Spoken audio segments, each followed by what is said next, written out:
नमस्कार. ब्रेक नंतर पुन्हा एकदा श्रीमंतवामध्ये आपलं स्वागत आहे. आपण चर्चा करतोय कर्जाची परतफेड कशी करायची आणि त्याचबरोबर महिन्याचं बजेट देखील कसं सांभाळायचं या विषयावरती. आपल्याबरोबर पहिले आपले कॉलर आहेत. अमोल पाटील बोलतात आपल्याशी वसईहून. अमोल. हाय मॅडम. नमस्कार मॅडम. बोला मॅडम. माझा प्रश्न आहे एज्युकेशन लोन संबंधीचा. हां हां. माझे वडील शेतकरी आहेत आणि मी परदेशी शिक्षणासाठी अप्लाय केला होता. पण प्रॉब्लेम असा झाला की त्यांनी विचारलं की कोलॅटरल सिक्युरिटी म्हणून त्यांना हवी होती, पण शेतजमीनला तेवढी व्हॅल्यू नाही भेटत आणि त्यात माझे वडील सरकारी खासगी नोकरीवर सुद्धा नाही आहेत. तर मग अशा स्थितीमध्ये आम्ही काय करायचं? कारण की ती लोक कोलॅटरल सिक्युरिटी मागतात, या तर मग सरकारी नोकरीवर असे असतील किंवा त्यांची पेमेंट स्लिप वगैरे अशी रिक्वायरमेंट मागतात. बरोबर. अशा स्थितीमध्ये आम्ही काय करायचं? बरोबर. नक्कीच. अर्चना काय सांगाल ना? त्यांचे जे रूल्स आहेत त्याप्रमाणे ते सगळे पेपर आणि डॉक्युमेंट मागणारच आहेत. आता तुम्हाला जर म्हणजे कोलॅटरल सिक्युरिटीसाठी नसतील तर तुम्ही कुठल्या तरी इन्स्टिट्यूट्स असतात ज्या तुम्हाला शैक्षणिक मदत करतात, ह्यांच्याकडे तुम्ही त्यांचा आधार घेऊ शकता. बरोबर. अर्चना, मला एक असं विचारायचं की पर्सनल डेट कन्सॉलिडेशन लोन असा एक फ्रेज आहे, तर म्हणजे कर्जासाठी कर्ज घेणं असा प्रकार आहे का? काय असतं ते नेमकं? पर्सनल डेट कन्सॉलिडेशन लोन म्हणजे कधी कधी असं आढळतं की एखादा क्रेडिट कार्डचं लोन आहे, तर क्रेडिट कार्ड लोनवरती तुम्ही खूप हाय इंटरेस्ट रेट देत असता आणि त्याच वेळेला तुम्ही अशी विभागणी करू शकता सिक्युअर्ड लोन आणि अनसिक्युअर्ड लोन. सिक्युअर्ड लोन म्हणजे तुम्ही घराच्या अगेन्स्ट किंवा तुमच्या दागिने सोन्याच्या अगेन्स्ट जे लोन घेता ते तुमचं कसं सिक्युअर्ड लोन असतं. बँकेला गॅरंटी असते की तुम्ही त्यांचे पैसे डुबवलेत तर ते घर आणि तुमचं सोनं विकून ते पैसे मिळवू शकतात. ह्या लोनचा इंटरेस्ट जो असतो, ह्याचा जो व्याजदर असतो तो खूप कमी असतो. वेराज क्रेडिट कार्डचं जे लोन असतं त्याचा इंटरेस्ट रेट खूप हाय असतो. तर मग अशा वेळेला हे क्रेडिट कार्डचं लोन तुम्ही परतफेड करण्यासाठी तुमच्या घरावरती किंवा सोनं ठेवून जे तुम्ही कर्ज घेऊन ते लोन परत करता त्याला म्हणतात डेट कन्सॉलिडेशन लोन. पण अशी कर्ज घेणं चांगलं आहे की ह्याच्यामुळे तोटा तर होत नाही? कसं काय? आता तुमच्याकडे समजा 36% किंवा 25% तुम्ही जर क्रेडिट कार्डचं लोन तुमचं पेंडिंग आहे तर नक्कीच तुम्ही घराच्या अगेन्स्ट, पण ते घेताना पण तुम्ही लिमिटमध्ये घेतलं पाहिजे. असं नाही की आपलं इकडनं लोन घेत तुम्ही वाईट प्रकारची कर्ज वाढवत चाललात आणि घरावरती लोन, कधीतरी घर जाण्याची पण पाळी येऊ शकते. अगदी स्ट्रिक्टली जर तुम्ही एवढं नियमित शिस्तशीर असाल तरच असं लोन घ्यावं. आपल्या पुढच्या कॉलर आहेत वैशाली ताडणे. बोला वैशाली, काय प्रश्न आहे तुमचा? ऍक्च्युअली मॅडम मी कर्ज घेतला एचडीएफसी कडून कोटिंग रेट आहे, तरी ते 15% माझं कटिंग होत आहे आणि माझं कटिंग आहे 60,000. पण ते आता खूप जास्त, कारण दुसऱ्या बँकेचे 8.5% केलेले.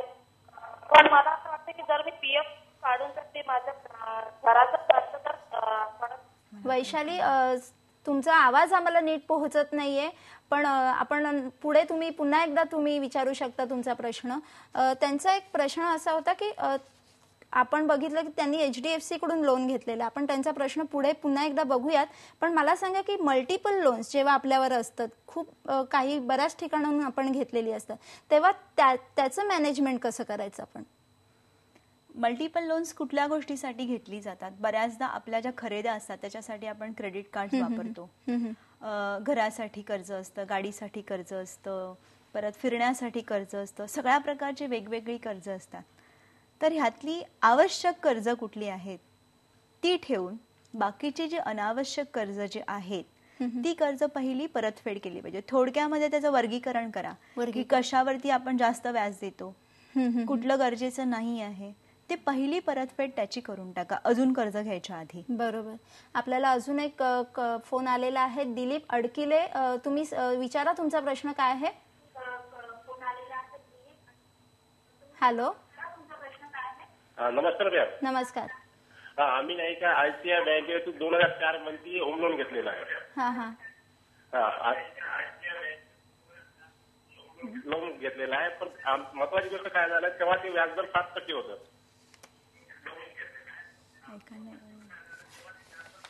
तुमच्या मागे टीव्ही चालू आहे का सर? हो. तर टीव्ही बंद कराल का जरा? हा, स्टॉक व्याजदर 7% होतं. हॅलो, तुमचा प्रश्न पुन्हा विचाराल का? तुम्ही टीव्ही बंद करा आणि तुमचा प्रश्न पुन्हा विचारा हा, मला. बंद केला टीव्ही मॅडम. हा, आता पुन्हा सलग एक प्रश्न विचारा. नमस्कार मॅडम, आम्ही 2004 मध्ये आयसीआय बँकेतून 7% व्याजाने लोन घेतलं. हा हा पण महत्वाची गोष्ट काय झाली, आता नाही का व्याजदर नाही का 13% झालेले आहे. हा पण कोणती पूर्व सूचना न देता, कोणती आम्हाला पूर्व सूचना न देता त्यांनी व्याजदर वाढवले आणि आमच्या किस्त वाढवल्या. याच्याबद्दल आम्ही ग्राहक मंचामध्ये जाऊ शकतो का? बऱ्याचदा असं होतं की आपण जेव्हा लोन घेतो तेव्हा जे पेपर्स असतात ते पूर्णपणे न वाचता त्याच्यावरती सिग्नेचर करतो, साईन म्हणजे सही केलेली असते. आता ह्यानी जे कर्ज घेतलेलं असणार ते नक्की फ्लोटिंग रेटचं कर्ज असणार. फ्लोटिंग रेट म्हणजे त्या कंपनीला अधिकार असतो की जेव्हा बाहेर व्याजाचा दर वाढतो तेव्हा ते व्याजदर वाढवू शकतात. म्हणजे आपण त्यांना ऑलरेडी परमिशन देऊनच त्याच्यावरती सिग्नेचर केलेली आहे. त्याच्यामुळे तुम्ही ग्राहक पेठेकडे म्हणजे ग्राहक पंचायतीकडे जाऊन कितपत फायदा होईल हे मला माहिती नाहीये.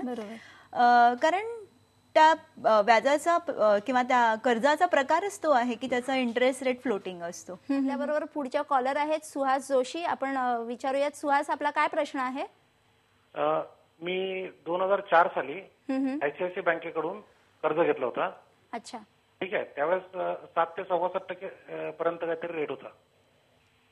त्याच्यानंतर काय झालं, आता जो मी मागच्या काही 4-6 महिन्याखाली तो रेट बघितला तर तो 13.25%, 13.5% असं करून 14% पर्यंत वगैरे गेला होता. एक तर ही तफावत का? नंबर 2 प्रश्न म्हणजे की आता आपण जेव्हा प्रायव्हेट म्हणजे आयसीआयसीआय किंवा एचडीएफसी सारख्या बँकांमधून आपण होम लोन घेतलेलं आहे, पण आपल्याला असं दिसतं की साधारणतः नॅशनल राष्ट्रीयकृत बँक आहेत त्या बँका आपल्याला कमी रेटमध्ये ऑफर करतायत. तर आपण आता जर विचार केला की आपल्याला त्याकडे जायचंय म्हणजे राष्ट्रीयकृत बँक जे तिकडे जायचं आपल्याला, हे कर्ज क्लोज करताना आपल्याला आता फायदा होईल का नुकसान होईल? या दोन्ही प्रश्नाचं उत्तर हवं. धन्यवाद. सुहास, त्यांच्या पहिल्या प्रश्नाचं उत्तर मला वाटतं मागच्या प्रश्नामध्ये आपण दिलेलं आहे. ही तफावत का? कारण तो फ्लोटिंग रेट इंटरेस्टचा लोन असणार. दुसरं आहे की तुम्ही कॅल्क्युलेट केलं जर तुम्हाला राष्ट्रीयकृत बँकांमध्ये कमी इंटरेस्ट जर इंटरेस्टनी जर कर्ज मिळत असेल तर नक्कीच तुमचा त्याच्यामध्ये फायदा आहे इकडनं हे अख्खं लोन तिकडे ट्रान्सफर करण्यामध्ये.